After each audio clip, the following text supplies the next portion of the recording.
So tonight's guest, Carl Gajicek, has extensive experience on both sides.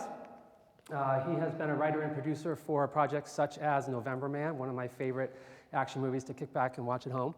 ABC's TV series Last Resort, that was out a few years ago. He was a writer with Tom Cruise's project Oblivion, and of course, one of all of our favorite shows. Was one of the producers on the first season of Stranger Things with Netflix and the Duffer Brothers. So without any further ado, I'd like to introduce you to Mr. Carl Gajicek. All right. Good to see you. Should we, I promised I'd sit over there. What's that? I promised them I'd sit here. Oh, you love the cameras, all right. So. I'm very wired here. Wait. Yeah, we've got all these. So if you want to start off just by talking a little bit about, I know that one of the questions we got submitted to us online that people want to know is, give us the rundown on the career and more interestingly, how you got that first start or what people call that break or how you kind of got that first job. Sure, and this could be a really long story, so I'll try to make it short. Okay. I'm both proud and a little mortified by the fact my career has always moved kind of up, but there's no big giant break story. It's kind of a slow stumble the whole way. I was a playwright. I came out of high school as a playwright. I went through college and did all that, and went to grad school as a playwright. And around the time I was coming out of grad school, I was a little bit I was getting less inspiration from the American theater scene and more inspiration from the screen.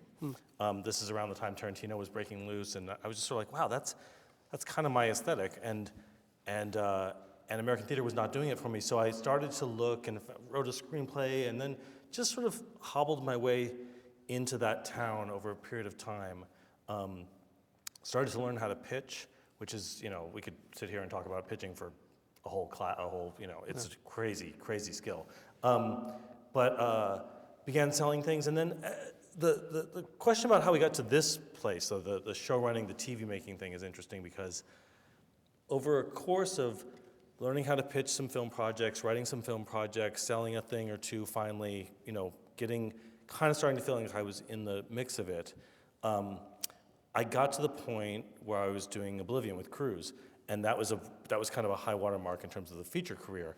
And I also, and I'm very proud of that movie, and I was very proud of my work on it, but I also was hit with the feeling,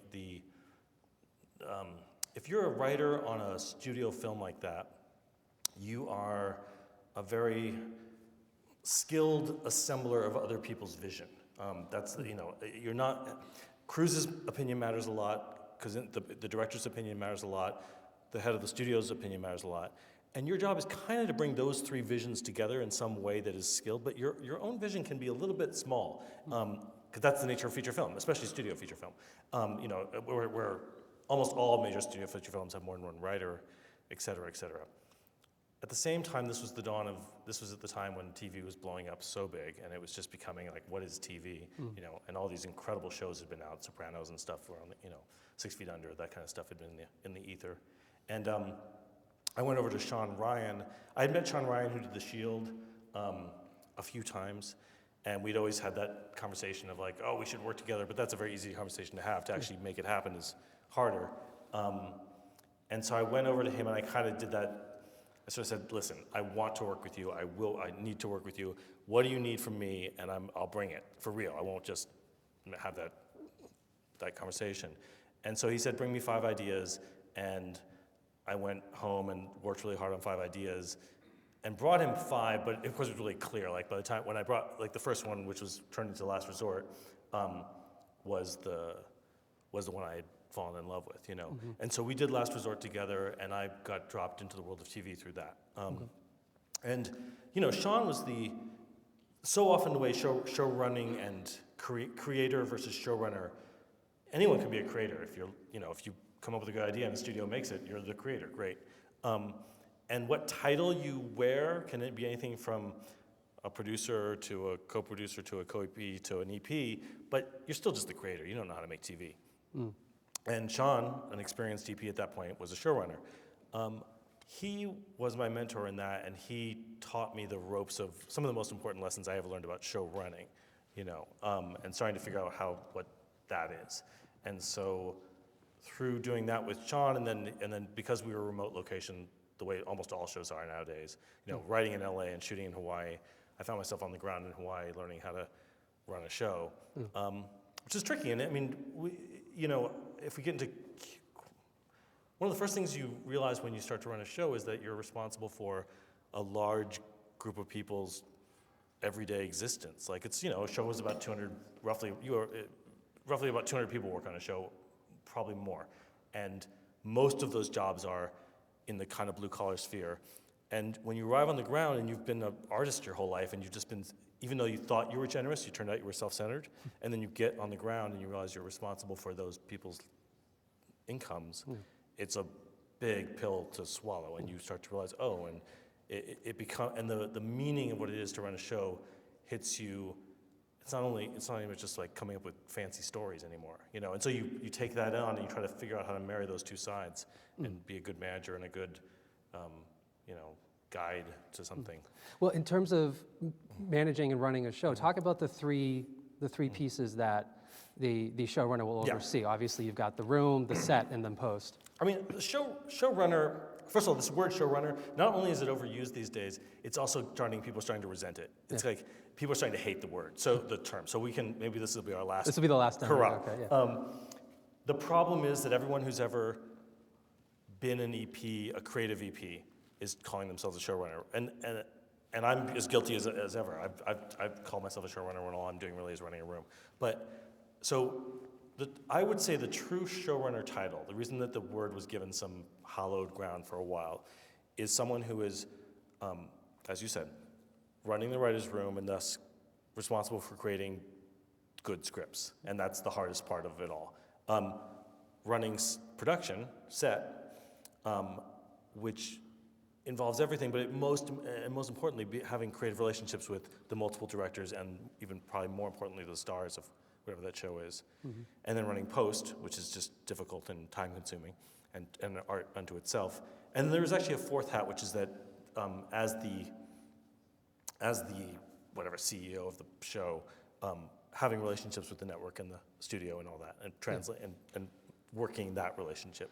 Yeah. Well, I want to get back and talk a little bit more about the middle ground that the runner has in terms of the relationship with the network and the set. But let's give a couple examples there. So this was That's Stranger Things writing room.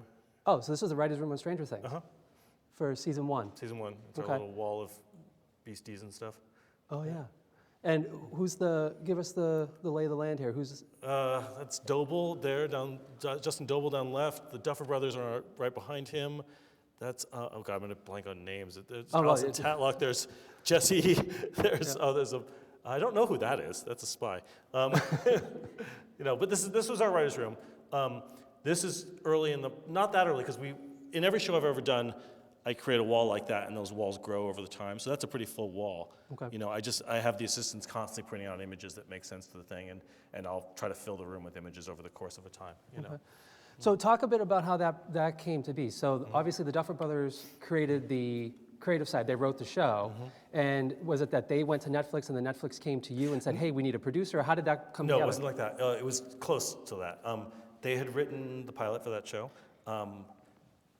They had gone to Sean Levy's company's 21 Laps, and he had come on board, so he was now the pod for it.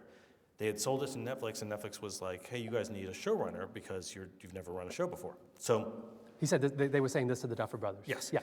And so the Duffers were in a really common experience of like being creators, also very experienced creators. They were going to direct all episodes, so very talented, experienced creators who still didn't have quite the managerial skills or just knowledge. Maybe they had the skills, they didn't have the knowledge to run a show. So they went on a showrunner hunt. They found me. I had just done Last Resort, so I didn't have that much experience either, something Netflix was very aware of.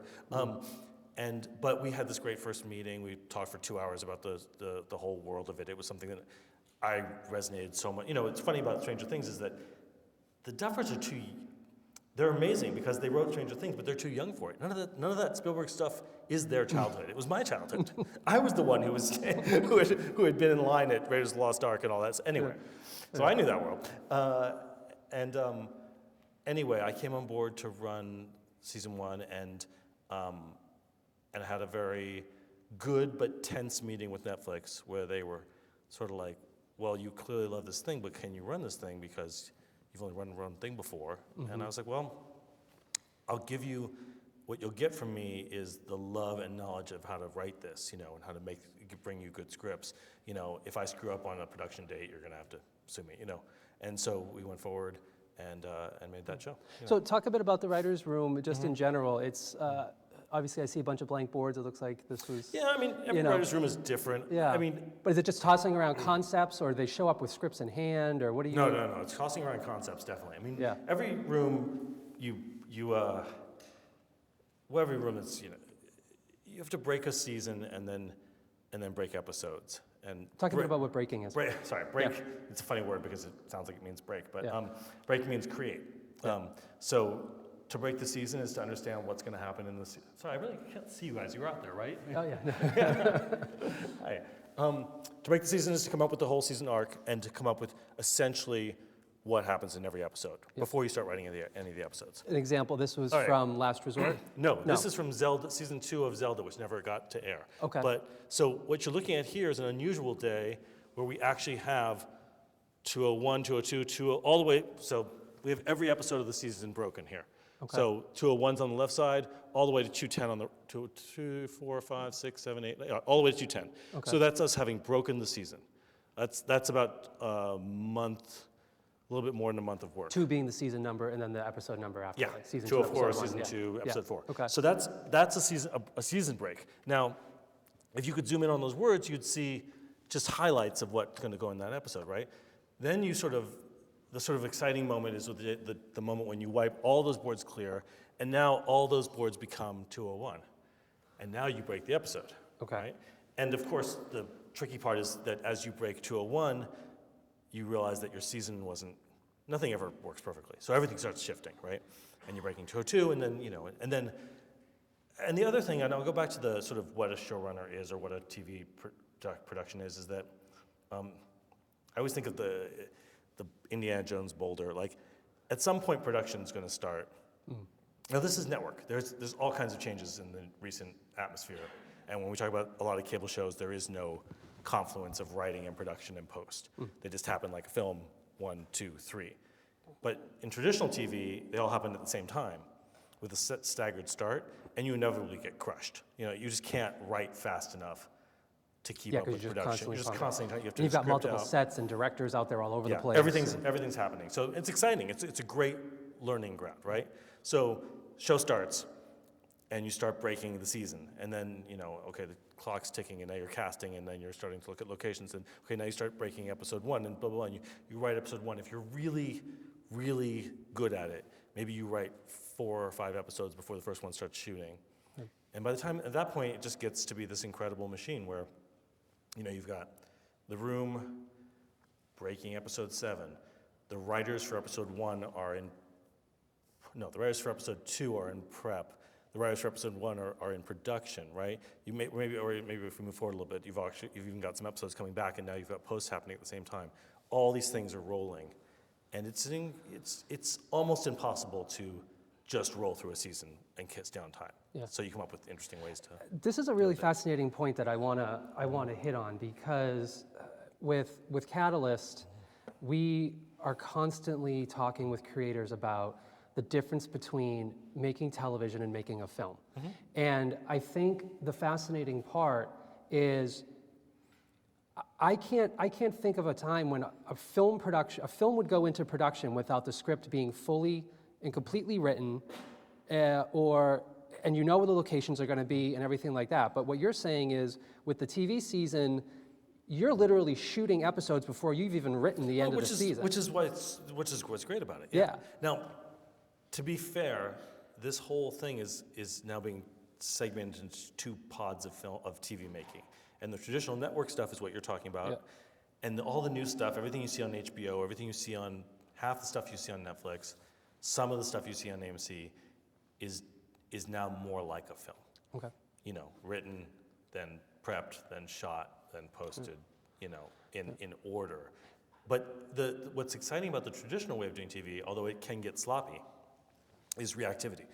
You react to the talent of an actor. You react to how the audience is liking something, a plot line or a character. And so, you'll see it all the time in network TV where some bit player will show up and they're just a really good actor, and all of a sudden it just sparks, and before you know it, they're a major player. And that's not a plan. No one had that written into the script. That they just watched the dailies and they're like, oh my God, that woman can act. Let's do something. Start about watching the social media reactions and start it. seeing, Totally. yeah. And that's really fun. I mean, it's very chaotic, but it's one of the joys of that medium. So talk about the structure. You've got the network, the studio. They write big checks. They greenlight things.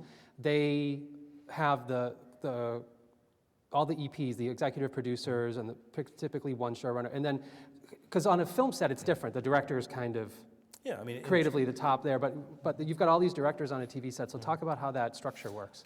And again, I'll put an asterisk, as everything in TV has an asterisk right now. Yeah. In that we have very powerful directors in TV now, so things are changing. Yeah. So traditionally, in a TV show, the showrunner, the creative EP, creative writing EP, is in charge. Has the charge of the vision. So it's their job just to make sure that this thing is good and true to itself in all the different ways. And so that involves bringing that vision down through the writing, bringing that vision down to each of the directors. We do, when you have multiple directors like that, and understand the skill and the terror of being an episodic TV director. You have less experience with this thing than anyone else involved, and yet you're sort of being given that director title of having the vision, right? Right. But you don't know the characters as well as the stars. They've been playing them for maybe years. You just walked onto set. Right. So they're not going to, they may listen to you, but they're not going to take your note over their own feeling about that character, and they shouldn't. So it's very tricky to be an episodic director like that. But anyway, the result is that when we shoot with many directors, we have these tone meetings, which are, the first time I did one, I couldn't believe it. A tone meeting? A tone meeting. Yeah. Which is like an 8-hour meeting. And I was blown away. And of course, the tone meeting is when you go through the script with the director and you just talk at length, in detail, about what you're trying to get out of the script. So each scene, you spend an hour on a scene. It's supposed to feel like this, it's supposed to do this to this character. This character has this secret knowledge that you could not possibly know because you were just hired on this episode, And in theory, after a good tone meeting, the director has the tools to deliver an episode that is true to the series, right? To your thing about the different departments, that's all production, right? And one of the other things that, it's very, very hard to be a star. I think I've had, a lot of them are really nutty and behave weirdly, and it's very easy to be snarky about them, but they carry the world of these shows on their shoulders, right? They have to, more than any of us, they have to show up in front of the lens and somehow bring it, But the result is that they're hypersensitive to how it's going, and also the public is much less forgiving of them. Writers have 9 lives, to be honest, writers can stumble and get back up and do it again. When an actor whose face is the show and the show crashes, that can really, that actor has a harder time getting back up. So they're very conscious of this. So one of the showrunners' jobs is to sort of be in really close dialogue with those stars and say, hey, this is what we're doing, and explain why the choices are, and keep that relationship alive. Yeah. Because also, that's not a relationship. If we want to get really brutal for a second, the showrunner can fire just about anyone but not the stars. They're the face of it. So you guys you need each other, and they know it, Yeah. So. Yeah, and so you have the directors and all the writers, and then you have all the crew, and it's literally it's an army. It's a small army. Yeah. Some of the budgets on some of these shows and series can run in the tens to hundreds of millions of dollars. Yeah, the hundreds would be a lot, but no, completely. It used to be less, but now $3 to $6 million per episode is totally normal. Yep. With the high ones, I'm sure you all heard gossip about the high ones, the 12 millions, the 14 millions an episode, which are loss leaders. But still, and you multiply that by the number of episodes, and if it's 10, then you're in the hundreds of millions. Yeah. There was a stat sheet flying around online about Game of Thrones, and they just the employees on the series itself, not including all the vendors and all the local businesses that they hired and everything, was about 4,000 employees, which, just to put that into some local reference, if you take UMD, Cirrus, and Minnesota Power and combine them, that isn't even the amount of employees that they had hired on Game of Thrones. And that is, and that doesn't even, like I say, include all the local vendors and stuff. Now, obviously, that's a huge outlier example. That is the biggest show. Talk a Yeah. bit about Yeah. how lean and mean, if you will, some of the, like Last Resort and Stranger Things were. Neither of those were lean and mean. Oh, they weren't? No. Okay. So I haven't done, like one of the a writer I hired on Last Resort, Nick Acosta, has gone on to do like Great Show on VH. I forget. Anyway, there are some great lean and mean shows. You know, Last Resort was not particularly lean and mean. We were hundreds of people in Hawaii making a big network show. You know, it was a big monster. Yeah. Stranger Things was medium, I suppose. You know, This is Last Resort? that's the sub on Last Resort. Yeah. Okay. That's our subset. That thing was a nightmare. We built the whole bridge on a gimbal, which is a thing that can go like this, and so that whole set could, in theory, go like this, but it just took too long to make it go like this, so we never ever made it go like that. So you built it. We built it. It's story and a half high on a big hydraulic thing that we never turned on. Yeah. Yeah. The obligatory selfie from set. Selfie on set. Yeah, Yeah. exactly. Helicopter shot. That's from Kingsman, actually. Okay. That's working in England. Yeah. They put your name on the script just to make sure you have the right one. Yeah, they don't trust. It's like I have all the drafts, but they don't trust me. They don't trust you. I heard it out. Yeah. So, what are you feeling and seeing out there now in terms of the industry when it comes to this new wave of independent producers and independent creators that are now starting to get into making their own television shows and series on their own, as you saw at Catalyst and you're starting to see. Are you getting more people coming to you with things that are already shot and you're like, whoa, if I'm going to work with you on this series at any point, we need to go back to the beginning? Or how do you feel about people starting to get out there and make their own stuff and self-distribute and do all these series online? Do you think that those are a good starting way to, you know, get a show on moving forward? Or you and I have had this conversation before. That connection point, that bridge between independent artists and the industry. The bridge it's a really hard one, right? We've talked about this, which is that I think it's amazing that you can make your own series now. I mean, the fact that, you know, the technology costs have come just crashing down. Yeah. So all you need is an iPhone, and we're probably better than that, but, you know, kind of. And there are platforms to distribute on, you know, YouTubes and stuff. So that's amazing. It doesn't mean that it's easy to segue from that into being on Netflix or being on ABC or something. And that there's a wall, and it's a pretty thick wall, built out of tradition and reticence for people to take risks and just, you know, two sides of a financial equation, you know. How people get through it. Now, one thing is clear is that if things get noticed, they get right through, you know. So one thing, so I guess in some ways I think the best people can do is not try to like make a web series and then push it through the wall and try to get ABC to pick it up. Like I don't think that makes sense. I think that what someone needs to do is they want to work in that, is make a series, figure out a way to get out in the world, and get however many million people are supposed to watch it until ABC goes, hey, what's that? You know, people will, the minute that the number of eyeballs happen, everything from the other side will come looking, I believe. You know, I don't think you can kind of force the issue. You know, I was what's that guy, Jason, who's a big Vine guy, who's now a huge YouTuber with David Dobler, or Dobridge, or whatever his name is. That's an ex-husband of a friend of mine, and I watched him develop his Vine presence and then his YouTube presence, and then go and just blow up into. Now my kids can't get enough of him, you know. And that wasn't him trying to.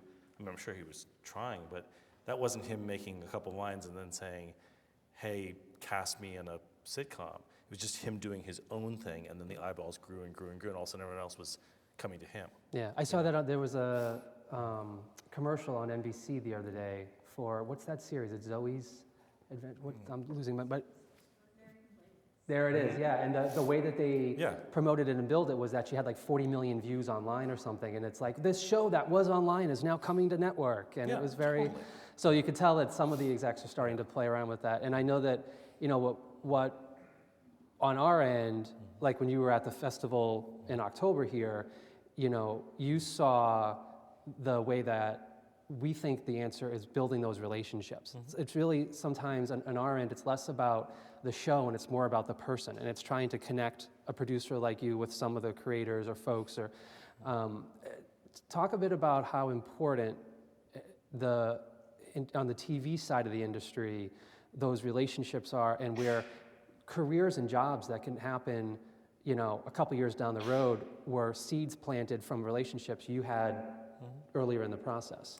Well, everyone makes a lot of everyone jokes a lot about the general meeting or those whether it's the Catalyst meeting or the general meeting you have in Hollywood, that sort of meeting where you meet up another creative person and you've nothing to say particularly and you just sort of bullshit for a little bit. Yeah. Those are jokes, and yet they're how every single piece of important work finally gets done, right? So anytime, for me, any job I've gotten, any movie I've written, whatever, tends to have been with someone that I met somewhere along the line. You know, it doesn't tend to be cold calls, you know? And so those things are super important. The one thing I've noticed in this business is that there is an extreme meritocracy.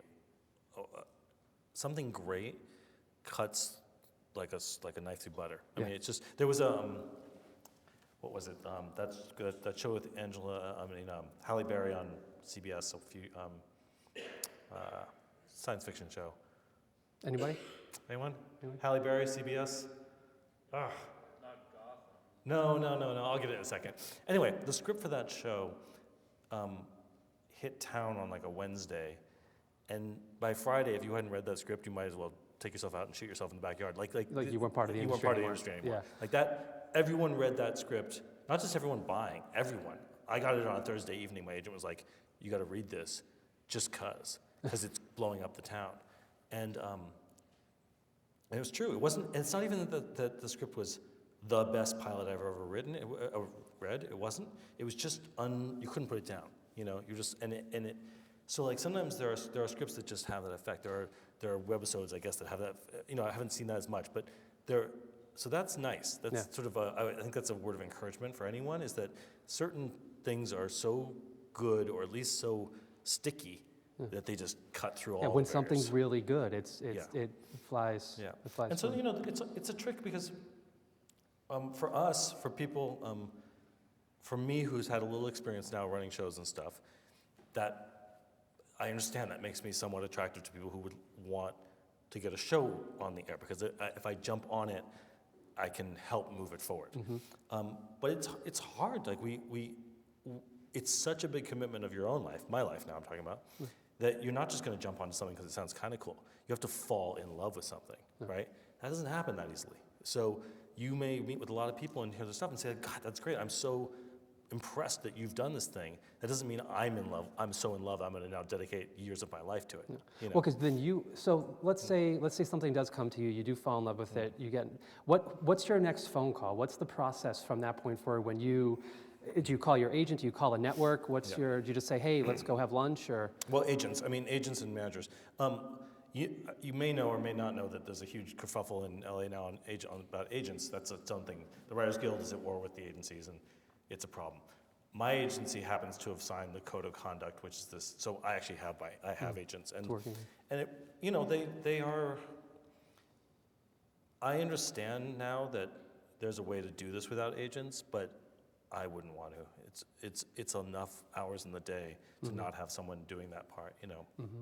So agents make the connections. I mean, it would be at this point not too hard to, I guess, call the networks directly and stuff and say, "I've heard this great idea. You should hear it." Yep. But really, I still think that we're not there yet. Yeah. We are. The ground is shifting and changing, and WME and CAA and UTA don't represent writers anymore, so things are different. Believe me. Yeah, the last year, the shakeup. Just the last year, it's huge. But that said, it still helps to have someone to figure out how to make those connections up. You know? And so talk about going through that process now. So call your agent, hey, I've got something. They call a network, and then you go and you pitch it. Yeah. And talk about that pitch meeting. Yeah. Pitches, you know, I mentioned pitching earlier in this conversation. I mean, pitching is here's my process of pitching. When I first realized that as a writer I was going to have to pitch, I was both terrified and resentful. Terrified because it's super scary. Resentful because I felt like, what the hell, I'm a writer. You know, like, it's not, why do I have to do this? This feels like an actor thing, right? Why do I have to perform? You should read my stuff, you should see I'm a good writer, and you should hire me, you know? And then I started learning, in my early pitches, a good friend of mine, Mike Finch, whose dad wrote Dirty Harry, who's like he's been in the business for longer than I have. He taught me a way to pitch that was super long form, and the first pitches I sold were with him, and we just did super old school pitch like you see in the movies. Like we ran around the room, reenacting every scene, taking like an hour and 15 minutes to pitch the damn thing, and somehow beat them into submission until they bought it, you know. And it was. I mean, I didn't care. It was good. And I mean, at the end of that pitch, it was like a prize fight. You'd be covered in sweat, and you know. I have since found slightly better ways of doing it. Yeah. But here's the thing that I do like, which is that the first thing I'll say about pitching is that pitching is talking about this thing you love and communicating why you love it and what it is to people who don't know, who are hoping to love it too. I mean, you know, the audiences are all friendly because their careers and jobs depend on finding good stuff. Yeah. So they really want it to work. They just are cautious. Actually, that's a really good point that doesn't get underscored enough, which is people go in nervous, but that executive wants you to be bringing them the best new thing they've ever seen. Yeah. Like they are your friend in the room. This cannot be overstated enough. Executives at networks and studios, bless them, I love them, they're friends of mine. They are in a weaker position of power than the people pitching to them. Yeah. Their jobs are more on the line. If you're a writer or a creator, you can just go write and create again. If they don't find something good for their bosses within a year, they're gone. Yeah. They're not paid that well. Like it's a hairy job. It's a hairy job on the way to maybe someday being like a network president who actually is paid well, let's say. But all those creative VPs and oh my God, it's a scary job. Yeah. Like basically every week your boss is like, did you find the next Game of Thrones? Yeah. And you're like, no, but I found this great little, and they're like, I don't care. Find the next Game of Thrones, you know? And so it's brutal. And so it's really important to remember that the person you're pitching to is really hoping that they love what you're pitching, is probably a little more scared than you about their long-term career prospects.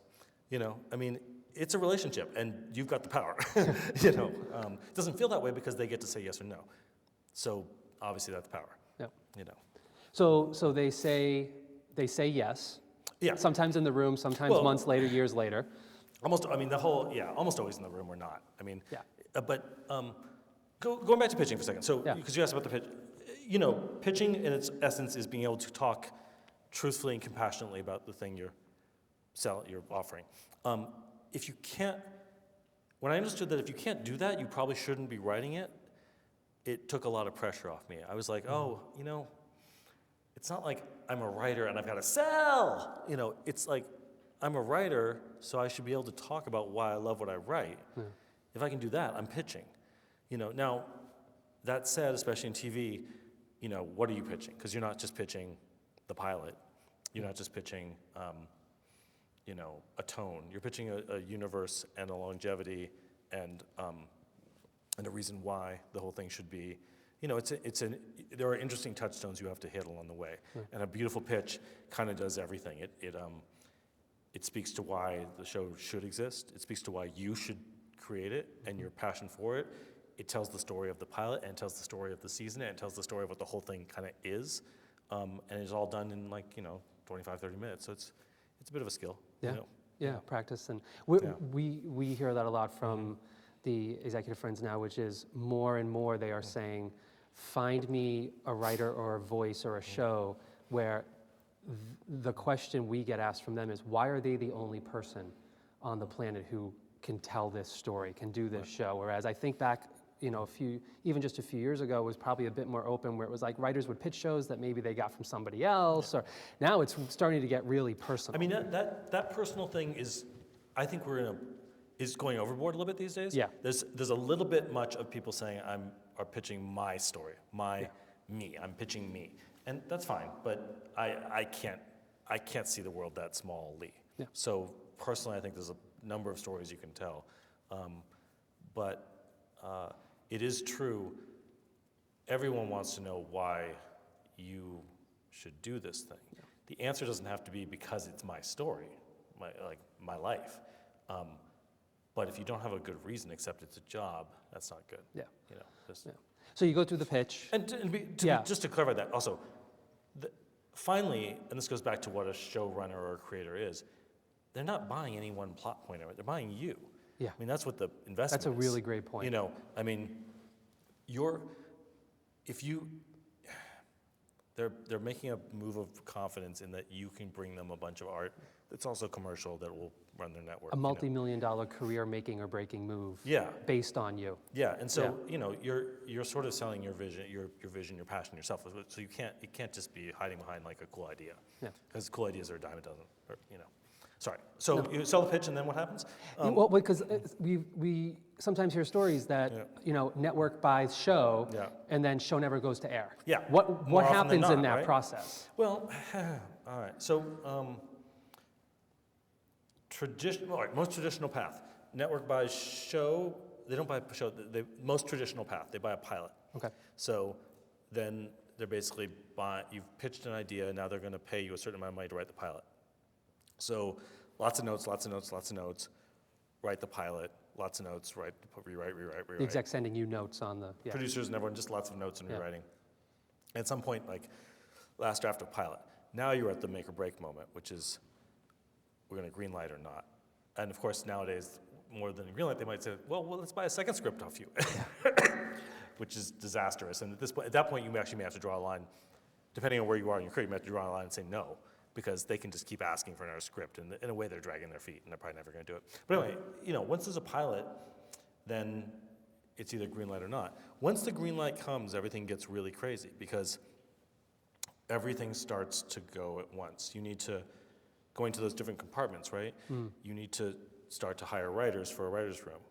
Let's forget about mini rooms and everything, because like I said, everything's got an asterisk, everything's different now, but in the traditional model. So you're hiring writers at all levels and creating that weird brew, which is a writer's room, and it's a weird thing to do. It's really, really fun and really great to interview writers and to bring a group together, and there's different philosophies about what a writer's room should contain, and at the same time, you're hiring a line producer, which is your biggest, the person who will do everything. The line in producer, production, yeah. And then you're casting. Casting is really, really tricky. I mean, casting makes or breaks every show. I mean, Stranger Things, there's a lot of good things about that show, but casting is probably and that's not, I mean, I was involved, but I think the Duffers and Levy were very good at, spotting. And that show, was, I think, and there were, it was not easy to cast that show. It's not easy to cast kids who are not, the most traditionally, just sort of bright-eyed kids on the It's a block. dark show. It's a dark show, but also those are weird, weird, gangly, nerdy kids, and they're great, and they're hard, but they're hard to get through casting because networks get nervous, Yeah. So. What is the network influence on casting? Lots. Networks. Unfortunately, perhaps correctly, but unfortunately, casting is a place where networks exert a lot of influence. I think they feel that it's a place where they are make or break. It's make or break for them. Mm-hmm. And so I've been aware where networks which seem to be somewhat hands-off when it comes to casting are not so hands-off, and you have to prove it. Mm-hmm. Sometimes it can be all great. Sometimes the casting is darling for everyone, but more often than not, you're bringing tape to the network, and they're saying, and you're bringing more tape, and you're shooting again. And I've started shooting my casting sessions with 5Ds using like long lenses to try to get the casting look more up, because just shooting with an iPhone against a blue wall isn't cutting it. Things like that. So it's a lot. Yeah. And so you go through, you write the pilot, you shoot the pilot, Yeah. and then sometimes it just Well, dies. Well, if you again- even get to shooting. Again, traditional model would be you shoot the pilot, and then the pilot is looked at, and then you get a green light for series. Again, fewer and fewer pilots are being shot separately. More and more series are being greenlit because it costs a ton of money, and it's very awkward to shoot a pilot and then close down production and pause and look at the pilot. That said, there's a cost to the fact that fewer and fewer pilots are shot, because pilots fully shot and looked at are a chance to make some pretty big decisions, like, oh, co-star's not any good in this role. Like, we thought they were, but they're not. Yeah. So let's recast that role. Yeah. That's the last chance you'll ever get. And if you don't do a pilot, you'll never have that chance. And you're just moving too fast to ever make a decision like that. Yeah. So you go through, they say, okay, we're doing the season or whatever it is, and then it's just, then you're off to the races. But Yeah. at this point, everything you just described sounds like it can take a lot of time to get even just that far. I mean, what's the short end of the process? What's the longer you've seen these processes between you've got an idea, you go in and pitch, to all of a sudden you're actually in a writer's room? Is it a matter of weeks, months, years? Months. Months, yeah. It moves pretty fast. I mean, it takes forever, and then it moves pretty fast. It takes forever to get the decision, Yeah. but then it's... Yeah, once the decision is made, once you get a green light for a TV show, it's freakishly weird. Because all of a sudden all this money opens up and you can hire people, and you start trying to hire everyone at the same time. Getting that writer's room, you've got about maybe a month to get that writer's room together, Yep. usually, which goes by like that. Just like trying to find the writers in that much time is almost impossible. And then, but every week you wait on getting that, production is here, and you're just moving towards it. And you're trying to get the writers, get the scripts, get the outlines, get before production. Which in some way explains why a lot of producers will, with that pressure of that timeline, a lot of producers will call up the writers and people that they already know, or they'll call up friends, or they'll call up... Well, this is the thing. It's part of the thing that keeps it insular in a way. It is insular, and people do hire who they know, and there's something nice about that, which is that a staff writer. I don't mean the title staff writer. I mean someone on staffs on shows. Could be any title. In LA, once they've done it a few times and done it well, they're in a community, and work is not guaranteed, but it's pretty consistent because people start to know and trust and turn to people they know and trust. It makes all the sense in the world why you do it. It can be, obviously what you probably hear in that is like, oh, how do I break in? That's hard, right? Agents and managers clearly are a way to break in. When I get a show, the first thing that happens is that my agent and my manager call me and say, hey, we're going to support you in any writer you hire. However, will you read these 4 new They'll writers? send you suggestions for new people. They'll send on me the these, roster. and and I have a lot of love, and I mean I've been with my managers and agents a long time. I love those people, so I of course do that. I of course look at their people seriously, but that's a relationship. That's Yeah, when you're under the timeline Yeah. there. We took some questions from online, and I just want to go through a couple of them. One of them is, how do you go through the process talking about determining shooting locations? Oh, How does that work out? well, it's similar to film. I mean, we're talking about TV, I assume. Yeah. Yeah. I'm trying to think of what interesting to say about that. I mean, there's a practicality of shooting TV, which is that you're probably doing it in 10 or 11 days, if you're lucky, and so you can't move all over the place, right? I mean, if you've got to decide, locations have got to be proximate to each other in certain ways to handle certain company moves. So that's the interesting part where you start to jam yourself. Other than that, it's an interesting. You got to trust your. I mean, location scouts are an undervalued art. And if you have a good location scout, they're going to bring you stuff, and you're like, oh my God, this rocks! This is so great. Let's do it. And if you have someone whose vision you don't love so much, all of a sudden you're in a van going to 2, now 3, now 4 places, and you're exhausted and you're pissed off, and that falls apart. Yeah. So there's that too, which is that's the creative relationship between you and the location scout. Yeah. A role which some people would think is just sort of a technical role, right? But it's clearly not. It's it's an artistic role. No, thank you for being here. Sure. And let's give him a round of applause.